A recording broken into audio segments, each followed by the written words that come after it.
तौहीद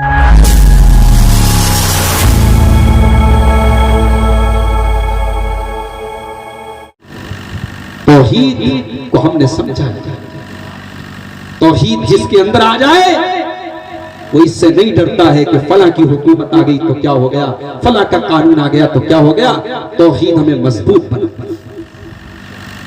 तौहीद हमें ये सिखाती है हम अल्लाह के बंदे हैं, अल्लाह के मानने वाले हैं, और जब तक अल्लाह न चाहे कोई हमारे बदन का एक रोंगटा भी, हमारे बदन के एक रोंगटे को भी नुकसान नहीं पहुंचा सकता। जानना चाहते हो तौहीद क्या है? आओ मैं तौहीद आपको नबी के अल्फाज में सिखाता हूं। ये नबी के अल्फाज हैं, और अफसोस की बात तो यही है कि आज हमने अपने बच्चों को सब कुछ सिखाया मगर तौहीद नहीं सिखाया। हमारे घरों के 3-3 साल के बच्चों के हाथ में आज मोबाइल है। अभी मेरी नजर पड़ी थी जलसे में, हमारी माए बहनें आ रही थी, गोद में बच्चा भी लिए हुए और हाथ में मोबाइल भी, छोटा बड़ा जवान बूढ़ा। आज मोबाइल एक ऐसी चीज हो गई इसके बगैर किसी को चैन नहीं। 3 साल के बच्चों के हाथ में मोबाइल है। 3 साल से लेकर के 90 साल तक के इंसान के हाथ में आज मोबाइल है। गलत चीज नहीं है, मोबाइल इस्तेमाल कीजिए, बड़ी फायदे की चीज है, बड़ी मालूमात होती है, बड़ी नॉलेज होती है। मगर आप ये सोचिए कि इस मोबाइल ने आज हमारे घरों में ये माहौल पैदा कर दिया कि आज माँ बाप के पास अपने बच्चों की तरबियत के लिए टाइम। बच्चा खाना नहीं खा रहा है, माँ ने जल्दी से मोबाइल बच्चे के हाथ में, बच्चा एक हाथ में मोबाइल लिए हुए दूसरे हाथ से खाना खा रहा है। हम ये कल्चर पैदा कर रहे हैं कि जब तक बच्चे के हाथ में मोबाइल नहीं आएगा बच्चा खाना नहीं खाएगा। हमने ये कल्चर डेवलप किया है। बच्चों को तौहीद सिखाओ, बच्चों को बताओ। बच्चे जब बच्चों को डर पैदा करना है तो बिल्ली और शेर का डर मत पैदा करो, बच्चों को अल्लाह का डर पैदा करो। बच्चों को ये सिखाओ बाबू डरने की जरूरत नहीं है, अल्लाह ताला हर जगह हमारी मदद करने के लिए मौजूद है। अल्लाह की मदद हर जगह मौजूद है, हम कहीं अकेले नहीं, अल्लाह हमारी जरूर मदद करेगा, हमें डरने की जरूरत नहीं। ये सिखाओ अपने बच्चों को। हजरत अब्दुल्ला बिन अब्बास अल्लाह के नबी के चचा के बेटे, 8 साल की या 10 साल की उनकी उम्र है। सवारी के ऊपर अल्लाह के नबी आगे बैठे हैं और अब्दुल्ला इब्न अब्बास पीछे बैठे हुए हैं। अल्लाह के नबी अपने इस चचा के बेटे से कहते हैं, जो एक बच्चे की तरह अल्लाह के नबी के घर में तरबियत पा रहे हैं, जो एक बच्चे की तरह अल्लाह के नबी के लिए बेटे की तरह है। अल्लाह के नबी फरमाते हैं, या गुलाम इन्नी उअल्लिमुका कलिमात, ऐ मेरे बच्चे मैं तुझे कुछ बातें सिखा रहा हूं, इसको गौर से सुन लेना, इसको समझ लेना, इसको सीख लेना। इज़ा सअलता फस्अलिल्लाह व इज़ा इस्तअनता फस्तईन बिल्लाह। ऐ मेरे बच्चे तुझे जब भी कोई सवाल करना हो तो अल्लाह से सवाल करना, तुझे जब भी मदद मांगना हो तो अल्लाह से मदद मांगना। 8 साल के बच्चे को अल्लाह के नबी बता रहे। हमारे यहां 40 साल का नौजवान वो मुसीबत से कहता है, या अली मुश्किल कुशा। कहां गई तौहीद, कहां गया अकीदा, कहां गया ईमान? हमने अली को मुश्किल कुशा बना दिया। अली अल्लाह के बंदे हैं, मुश्किल कुशा के बंदे हैं, मुश्किल कुशा नहीं। 8 साल के बच्चे को अल्लाह के नबी सिखा रहे हैं, जब भी तुझे कोई सवाल करना हो तो अल्लाह से सवाल करना, जब भी तुझे मदद मांगनी हो तो अल्लाह से मदद मांगना। और ऐ मेरे बच्चे, वालम अन्नल उम्मता ला यनफउका बिशैइन, ऐ मेरे बच्चे सारी कायनात मिल करके तुझे कोई फायदा नहीं पहुंचा सकती, तुझे कोई फायदा नहीं पहुंचा सकती सिवाय उसके जो अल्लाह ताला ने तेरी तकदीर में लिखा हुआ है। और सारी दुनिया मिलकर के तेरा कुछ बिगाड़ नहीं सकती, तेरा कोई नुकसान नहीं कर सकती। इल्ला मा कतबल्लाहु अलैका, सिवाय उसके जो अल्लाह ताला ने तेरी तकदीर में लिखा है। रुफियतिल अक़लाम व जफ़्फ़तिस सुहुफ़, ऐ मेरे बच्चे, अल्लाह ताला ने सबकी तकदीर को लिख दिया है। तकदीर लिखी जा चुकी है, तकदीर का कलम उठा लिया गया है और तकदीर के सहीफे सूख चुके हैं। अब तकदीर के अंदर कोई चेंजिंग होने वाली नहीं है। 8 साल के बच्चे को अल्लाह के नबी तौहीद सिखा, वो तौहीद हमारे अंदर नहीं है मेरे भाई। वो तौहीद होती तो आज हम इतने मायूस ना होते। अब क्या होगा, अब क्या होगा? अगर हमारा ईमान अल्लाह के ऊपर होता तो हम इतने मायूस ना होते, इतने खौफजदा। इब्राहीम अलैहिस्सलाम को आग में डाला जा रहा है और आग भी इतनी बड़ी आग कि पूरे गांव को जलाया जा सकता है, पूरे मोहल्ले को जलाया जा सकता है। एक इंसान को जलाने के लिए इतनी बड़ी आग तैयार की गई। और जब उस आग में इब्राहीम को डाला जा रहा है, अल्लाह की कसम, इब्राहीम के चेहरे पर कोई घबराहट नहीं है, इब्राहीम की पेशानी पर कोई बल नहीं है। इब्राहीम बड़े सुकून के साथ कहते हैं, हस्बी अल्लाहु व निअमल वकील, मेरे लिए अल्लाह काफी है और अल्लाह सबसे बेहतरीन मदद करने वाला, सबसे बेहतरीन कारसाज है। जब इब्राहीम ने ये जुमला कहा, जब तौहीद वाला ये जुमला इब्राहीम की जुबान से निकला, अल्लाह ने हवाओं को नहीं भेजा, अल्लाह ने बारिश को नहीं भेजा, अल्लाह ने डायरेक्ट आग से फरमाया, या नारु कूनी बरदन व सलामन अला इब्राहीम। ऐ आग, है आग, आज तक तो तू सबको जलाया करती थी, आज तक तो तू जला करके राख किया करती थी, मगर है आग, आज तू मेरे खलील के लिए ठंडी और सलामती वाली हो जा। खबरदार, मेरे खलील के जिस्म का एक रोंगटा भी तुझे जलाना नहीं है, तू इब्राहीम के लिए ठंडी और सलामती वाली हो जा। ये होती है तौहीद। तौहीद इंसान को बुज़दिली से बचाती है, तौहीद इंसान को बहादुर बनाती है। अल्लाह के नबी सल्लल्लाहु ताला अलैहि वसल्लम हिजरत के सफर पे जा रहे हैं।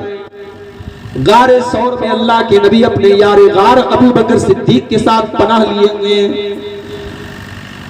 दुश्मन बिल्कुल करीब पहुंच चुका है और इतना करीब पहुंच चुका है कि हजरत अबू बकर सिद्दीक कहते हैं कि अल्लाह के नबी, लौ नज़रा अहदुहुम ताता कदमैहि लअबसरना, ऐ अल्लाह के नबी, अगर दुश्मन ने जरा सा नीचे देख लिया तो हम तो पकड़ लिए जाएंगे, हम तो गिरफ्तार हो जाएंगे। ऐ अल्लाह के नबी, फिर हमको कौन बचाएगा?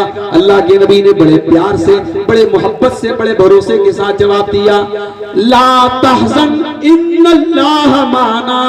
ऐ अबू बकर, घबराओ नहीं, ऐ अबू बकर गम न करो, अल्लाह हमारे साथ है।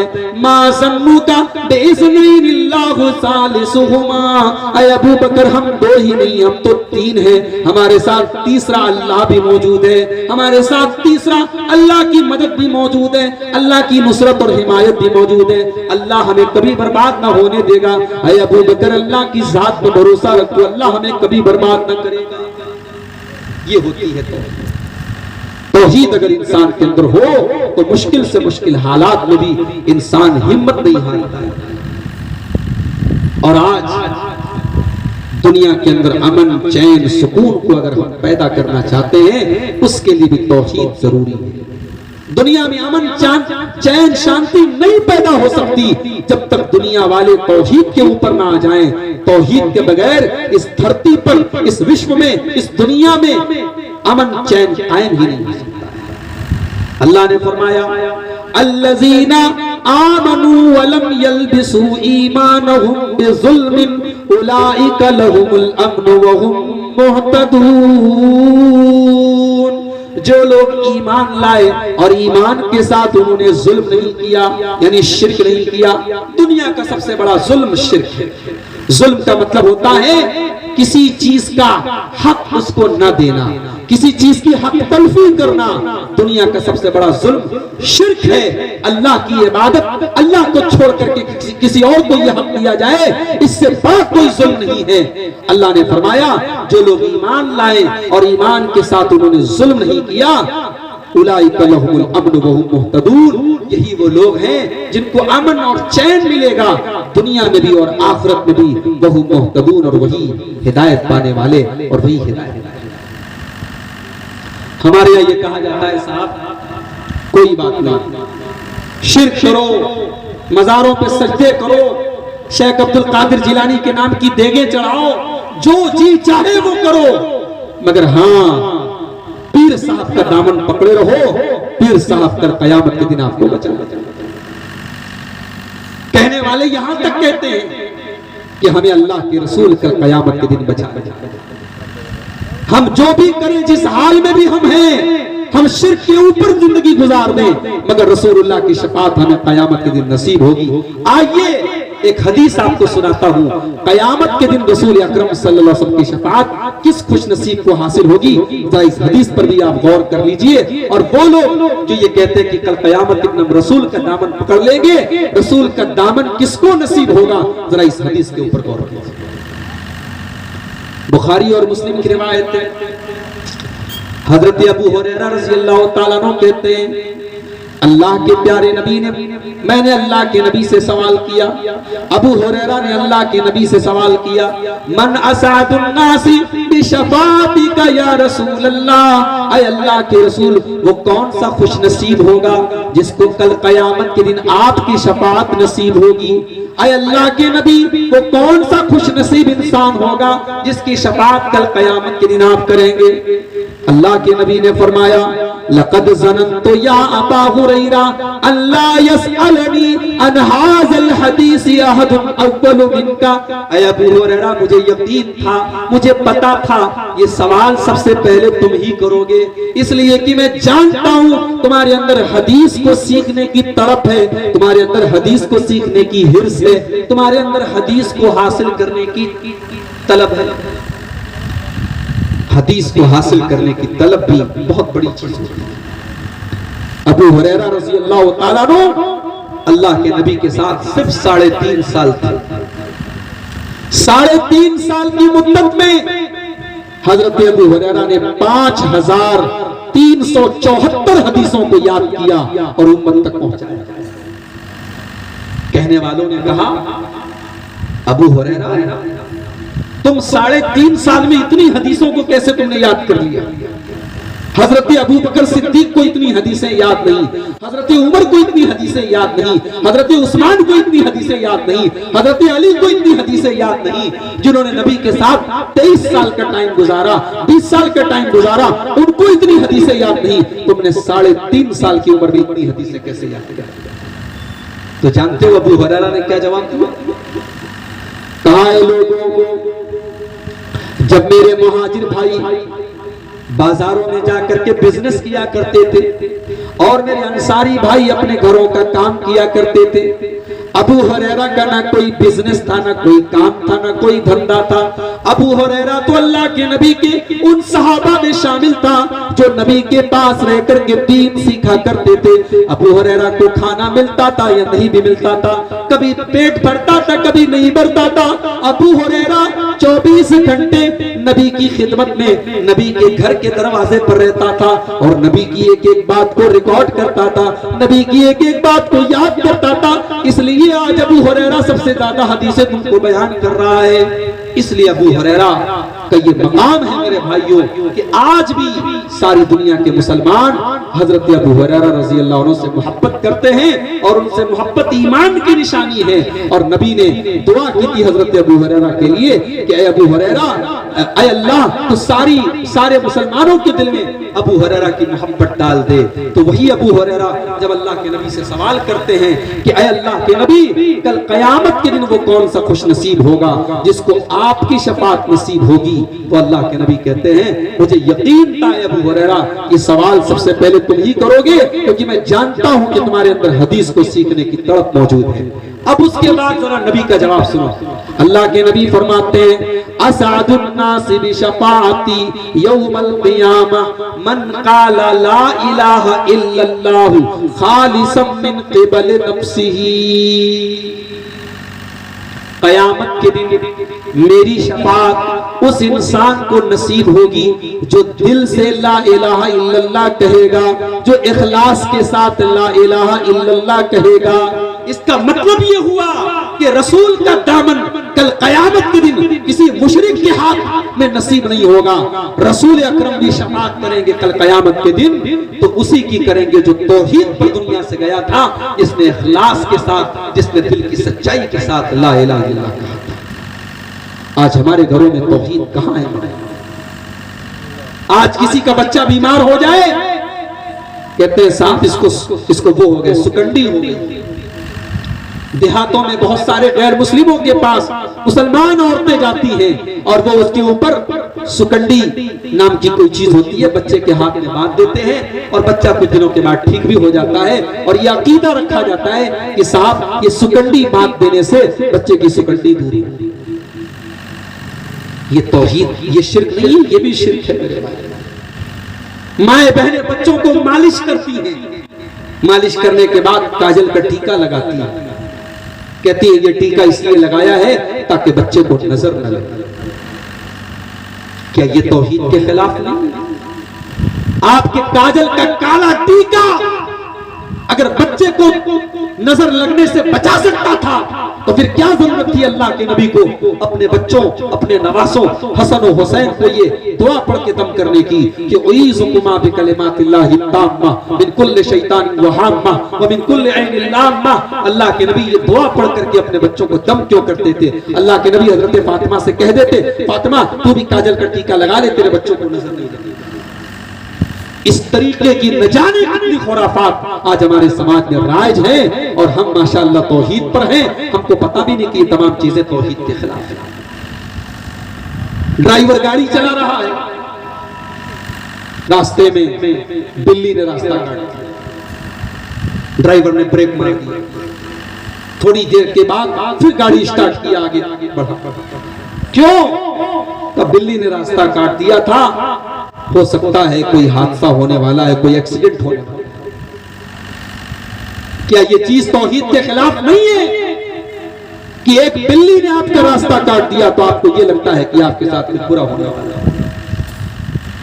आप घर से निकले, कोई हादसा हो गया, आपने कहा पता नहीं सुबह सुबह किसकी शक्ल देखी थी, मेरे साथ ये हादसा हो गया।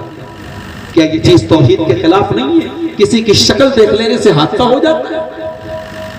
शादी की तारीख रखी जाती है, बहुत सारे मुसलमानों के यहाँ 3 तारीख को शादी नहीं रखते, 13 तारीख को शादी नहीं रखते, 23 तारीख को शादी नहीं रखते, बोलते 3, 13, 23 ये तीनों तारीखें मनहूस होती हैं और इन तीनों तारीखों में कोई शादी नहीं। कितनी औरतें ये अकीदा रखती हैं कि सफर के महीने में अगर बच्चा पैदा हो तो बच्चा बहुत तेज होता है, क्योंकि सफर का महीना तेजी का महीना है, तेजी में जो पैदा होता है बहुत तेज होता है। ये तमाम चीजें बकवास है मेरे भाइयों, ये इंसान को शिर्क लेकर दौरे जाहिलियत में शव्वाल के महीने को मनहूस समझा जाता था, लोग शव्वाल के महीने में शादी नहीं करते थे। अम्मा आयशा फरमाती हैं मेरा निकाह जब अल्लाह के नबी के साथ हुआ तो शव्वाल का महीना था, और जब मैं रुखसती होकर के जब मेरी विदाई हुई, जब मेरी रुखसती हुई, इत्तेफाक से रुखसती का महीना भी शव्वाल का था। अगर शव्वाल का महीना मनहूस होता तो फिर मेरे जैसी बीवी जो अल्लाह के नबी की सबसे चहेती बीवी है, सबसे लाडली बीवी है, सबसे महबूब बीवी है, इतनी मोहब्बत मुझे नबी की कैसे मिलती? इसलिए शव्वाल के महीने को तुम मनहूस समझते हो लोगों, मेरा निकाह भी शव्वाल के महीने में हुआ और मेरी रुखसती भी शव्वाल के महीने में हुई। ये अम्मा आयशा ने बयान करके उम्मत को सबक दे दिया, कोई महीना मनहूस नहीं होता, कोई तारीख मनहूस नहीं होती, कोई दिन मनहूस नहीं होता। अरब में लोग क्या करते थे? सफर के लिए निकलने से पहले परिंदे को उड़ाते थे। परिंदा दाएं तरफ उड़ता था तो ये सिग्नल होता था सफर कर लो, बाएं तरफ उड़ता था तो ये सिग्नल होता था सफर मत करो। अल्लाह के नबी ने ऐलान कर दिया ला तियारा, ये परिंदों को उड़ा करके बदशगुनी लेना और इसके जरिए अच्छा या बुरा शुगून लेना, मनहूस समझना किसी चीज को, इसकी इस्लाम के अंदर कोई वैल्यू नहीं है, कोई हैसियत नहीं है। तौहीद पर जो आदमी आ जाए वो अल्लाह के प्रोटेक्शन में आ जाता है। और इसीलिए कुरान करीम के अंदर एक आयत है जिसमें अल्लाह की तौहीद को खोल खोल करके बयान कर दिया गया है। उस आयत का नाम है आयतल कुर्सी। एक आयत है लेकिन इतना पावर है उस एक आयत के अंदर कि अल्लाह के नबी ने हजरत उबई बिन काब से पूछा कि ऐ उबई बिन काब बताओ कुरान के अंदर सबसे अजीम आयत कौन सी है। हजरत उबई बिन काब ने कहा ऐ अल्लाह के नबी आयतल कुर्सी है, जहां तक मैं जानता हूं आयतल कुर्सी है। अल्लाह के नबी ने हजरत उबई बिन काब के सीने पर हाथ मारा और शाबाशी देते हुए कहा कि ऐ अबुल मुंजिर, ऐ उबई बिन काब, तुम्हारा इल्म तुमको मुबारक हो, तुमने बिल्कुल सही जवाब दिया है।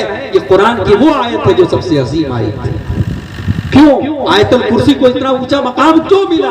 क्योंकि आयतल कुर्सी के अंदर अल्लाह की तौहीद बयान की गई है, अल्लाह का इंट्रोडक्शन किया गया है, अल्लाह का तारुफ पेश किया गया है, अल्लाह कौन है ये आयतल कुर्सी के अंदर बताया गया है।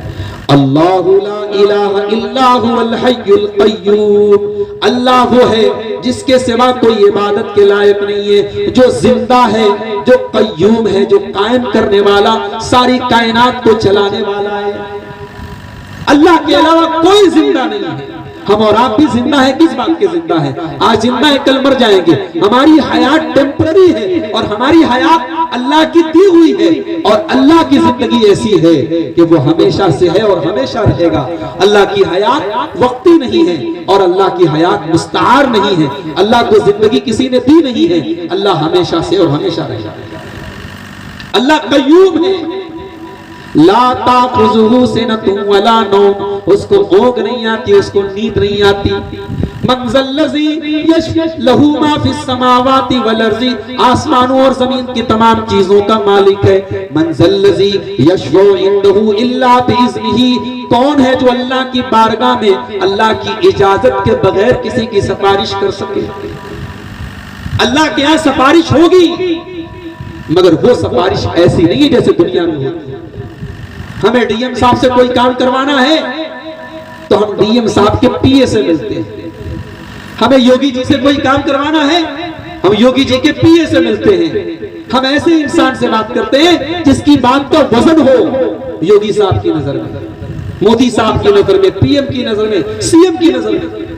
ये दुनिया की सिफारिश है, अल्लाह की सिफारिश ऐसी नहीं है। अल्लाह के ऊपर किसी का जोर नहीं है, किसी का दबदबा नहीं है। मंज़ल्लज़ी यशफ़उ इंदहु इल्ला बिइज़्निही, कौन है जो अल्लाह के पास अल्लाह की इजाजत के बगैर किसी की सिफारिश कर सके?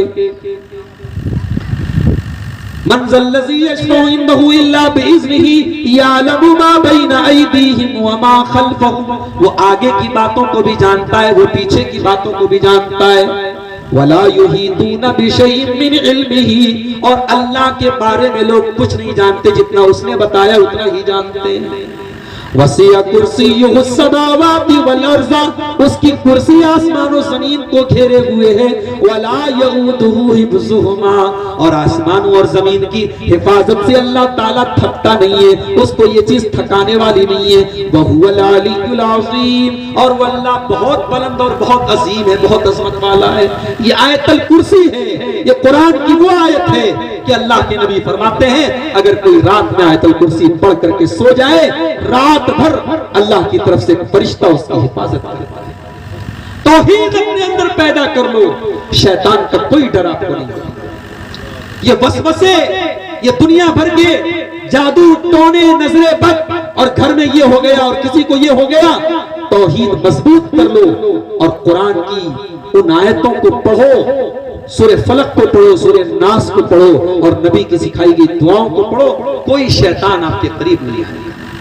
कुल औज़ु बिरब्बिन नास, मलिकिन नास, इलाहिन नास, ऐ नबी आप कह दीजिए मैं पनाह तलब करता हूँ लोगों के रब की, लोगों के बादशाह की, लोगों के माबूद की, मिन शर्रिल वसवासिल खन्नास, वसवसा डालने वाले खन्नास के शर से, अल्लज़ी युवस्विसु फी सुदूरिन नास, जो लोगों के सीने में वसवसा डालता है, मिनल जिन्नति वन्नास, और ये इंसानों में से भी होता है और जिन्नात में से भी होता है। हर किस्म के वसवसे से आपने सूरह नास पढ़ ली, आपने पनाह तलब कर ली। तो तौहीद वो चीज होती है जो आपको हर किस्म के वसवसे से भी पनाह देती है। और तौहीद के अंदर एक चीज और है, अगर आपकी तौहीद मजबूत है तो शैतान आपका कुछ नहीं बिगाड़ सकता। शैतान होगा बहुत पावरफुल, मगर अल्लाह की कलाम के आगे और अल्लाह की तौहीद के आगे शैतान का कोई पावर नहीं। इसलिए जब शैतान ने अल्लाह ताला से ये वादा किया था, सुम्मा लआतियन्नहुम मिन बैनि अयदीहिम व मिन खल्फिहिम व अन अयमानिहिम व अन शमाइलिहिम व ला तजिदु अक्सरहुम शाकिरीन। ऐ अल्लाह, मैं तेरे बंदों को दाएं तरफ से भी गुमराह करूंगा, बाएं तरफ से भी गुमराह करूंगा, आगे से भी गुमराह करूंगा, पीछे से भी गुमराह करूंगा। ऐ अल्लाह, मैं हर तरफ से उनको गुमराह करूंगा। व ला तजिदु अक्सरहुम शाकिरीन, और अल्लाह तू अपने ज्यादातर बंदों को नाशुक्रा पाएगा, तेरे ज्यादातर बंदे तेरे नाशुक्रे हो जाएंगे। जब शैतान ने अल्लाह ताला से ये वादा किया तो अल्लाह ने जवाब में क्या फरमाया, इन्ना इबादी लैसा लका अलैहिम सुल्तान। ऐ शैतान, ऐ इब्लीस, जो मेरे बंदे होंगे जिनकी तौहीद मजबूत होगी, जो हकीकत में मेरे बंदे होंगे, उनके ऊपर तेरा कोई जोर और दबदबा चलने वाला नहीं। तौहीद जिसके पास है शैतान फटक नहीं सकता। अरे शैतान को तौहीद से इतना डर लगता है, जब अजान दी जाती है अशहदु अल्ला इलाहा इल्लल्लाह, जब तौहीद की ये आवाज जब बुलंद की जाती है, हदीस में आता है शैतान हवा छोड़ते हुए भाग जाता है। शैतान को इस तौहीद की आवाज से भी इतनी एलर्जी है कि अजान की आवाज सुन करके वो हवा खारिज करते हुए भाग जाता है। ये है तौहीद का पावर मेरे प्यारे साथी।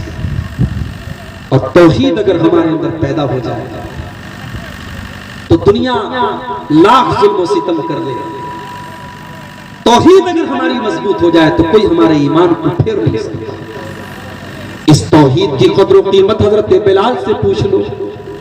अरब का तपता हुआ सहरा है, जून का महीना है, और गरम पत्थर भी बिलाल के सीने पर रखा हुआ है, और उमैया बिन खल्फ जो हजरत बिलाल का आका है, जो उनका मालिक है, वो उनके सीने पर गरम पत्थर रखकर उनको तपती हुई रेत पर लिटा करके कहता है, ऐ बिलाल, मैं तुझे ये तकलीफ देना बंद कर दूंगा, तू तौहीद को छोड़ दे, तो मोहम्मद के दीन को छोड़ दे, तू इस्लाम को छोड़ दे।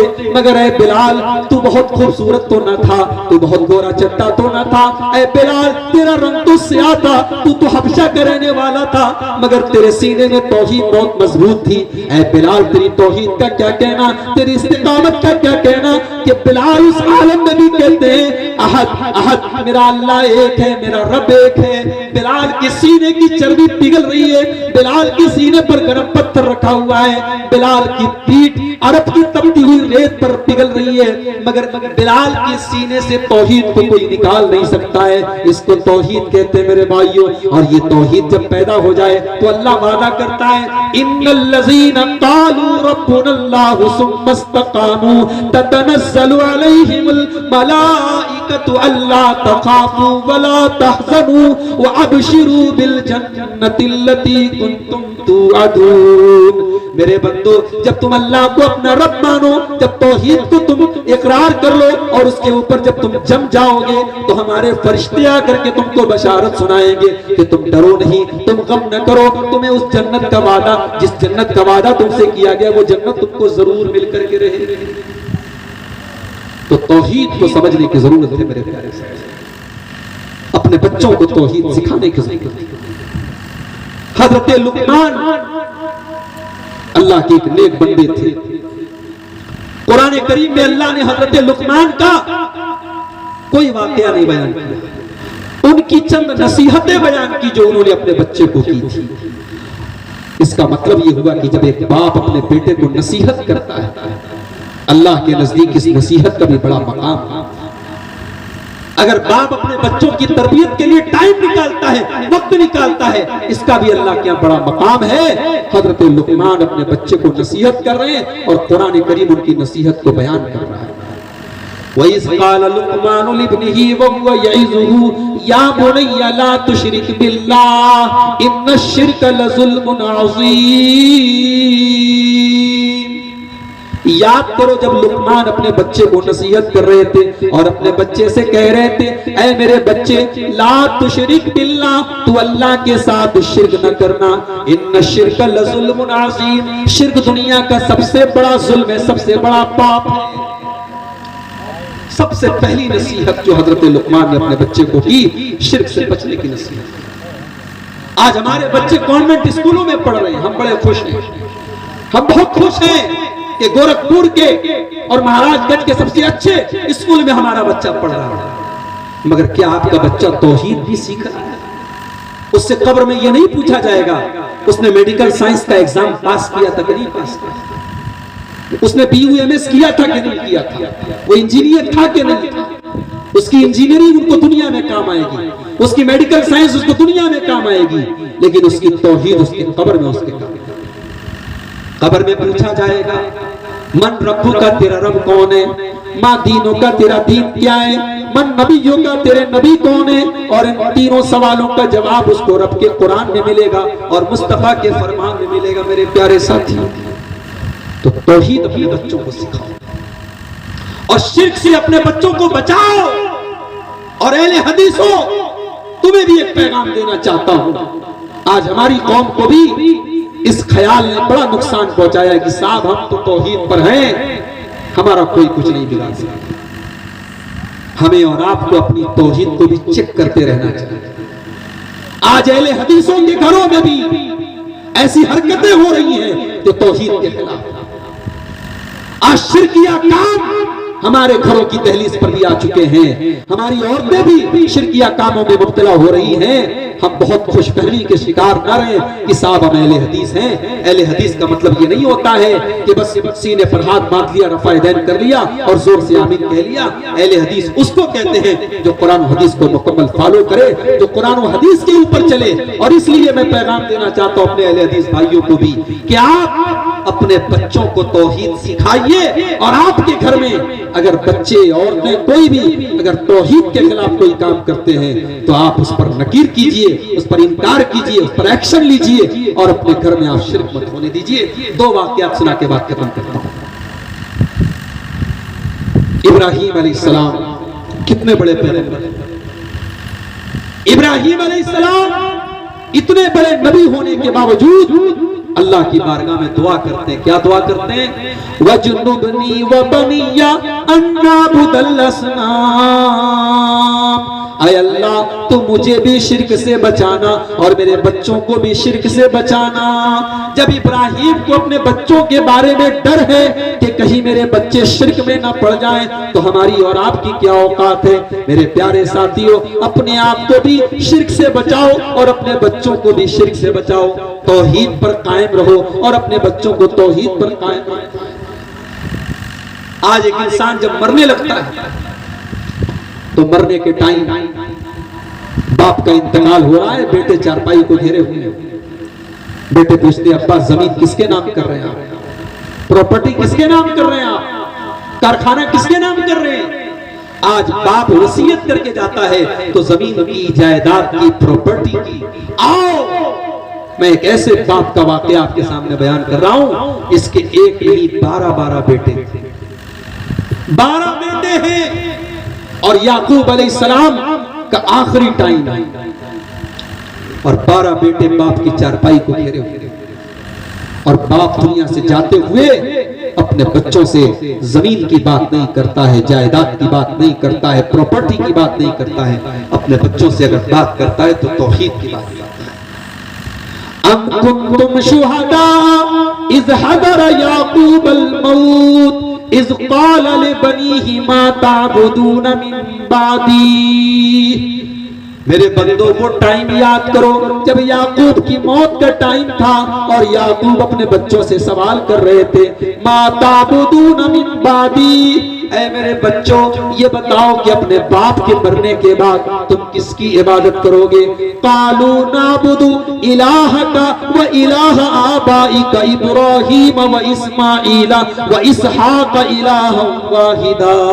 12 के 12 बच्चे बैक जुबान कहते हैं, अय अब्बा जान, हम तो उसी अल्लाह की इबादत करेंगे जिसकी इबादत आप करते थे और आपके बाप दादा और हमारे बाप दादा इब्राहिम करते थे, इस्माइल करते थे, इसहाक करते थे, इलाहम वाहिदा, हम उसी एक अल्लाह की इबादत करेंगे। व नहनु लहू मुस्लिमून, और अब्बा जान, हम मरते दम तक इस्लाम के ऊपर कायम रहेंगे। ये एक बाप अपने बच्चों को वसीयत करता है। मेरे भाइयों, आज हमें से कौन बाप अपने बच्चों को ये वसीयत करता है? अपने बच्चों की फ्यूचर की फिक्र हमें बड़ी होती है। हम अपने बच्चों, हमारे मरने के बाद हमारे बच्चों का क्या होगा, हम इसकी फिक्र करते हैं। मेरे भाइयों, हमारे बाद हमारे बच्चों के अकीदे का क्या होगा, इसकी भी जरा फिक्र कर लें। हमारे बाद हमारे बच्चों की तौहीद का क्या होगा, इसकी भी फिक्र कर लें। बच्चे को इंजीनियर बनाओ, बच्चे को डॉक्टर बनाओ, बच्चों को वकील बनाओ। हमारी कौम को अच्छे वकीलों की भी जरूरत है, हमारी कौम को अच्छे डॉक्टरों की भी जरूरत है, हमारी कौम को अच्छे इंजीनियरों की भी जरूरत है, मगर उनकी जड़ को मजबूत करो, उनके अंदर तौहीद को इतना मजबूत कर दो कि मरते दम तक वो तौहीद के ऊपर कायम रहे, ताकि दुनिया से जाए तो तौहीद पर जाए। यही पैगाम है आज की मेरी तकरीर का। आइए हम अल्लाह से दुआ करें, रब्बुल आलमीन हम सबको तौहीद को समझने की और तौहीद पर कायम रहने की और शिर्क को समझने की और शिर्क से बचने की तौफीक अता फरमाए। रब्बुल आलमीन हमें अपने आप को भी और अपने अहल व अयाल को भी शिर्क से बचाने की तौफीक अता फरमाए। रब्बुल आलमीन हमें तौहीद के तकाज़ों को समझने की तौफीक अता फरमाए। रब्बुल आलमीन हमारे घरों में और हमारे अहल व अयाल में शिर्क की कोई हल्की सी रमक भी हमारे घरों में ना आने पाए। हर किस्म के शिर्क से अल्लाह हम सबकी हिफाजत फरमाए। अल्लाह अहले तौहीद की हिफाजत फरमाए। अल्लाह हमारे जानो माल, हमारी इज्जत व आबरू की हिफाजत फरमाए। और जब तक हम दुनिया में जिंदा रहें, इस्लाम पर जिंदा रहें और हम सबका खात्मा ईमान पर हो। आमीन व आखिर दावाना अल्हम्दुलिल्लाहि रब्बिल आलमीन। अस्सलामु अलैकुम व रहमतुल्लाहि। जज़ाकल्लाह। तिश्नगी जम गई पत्थर की तरह होठों पे, तिश्नगी जम गई पत्थर की तरह।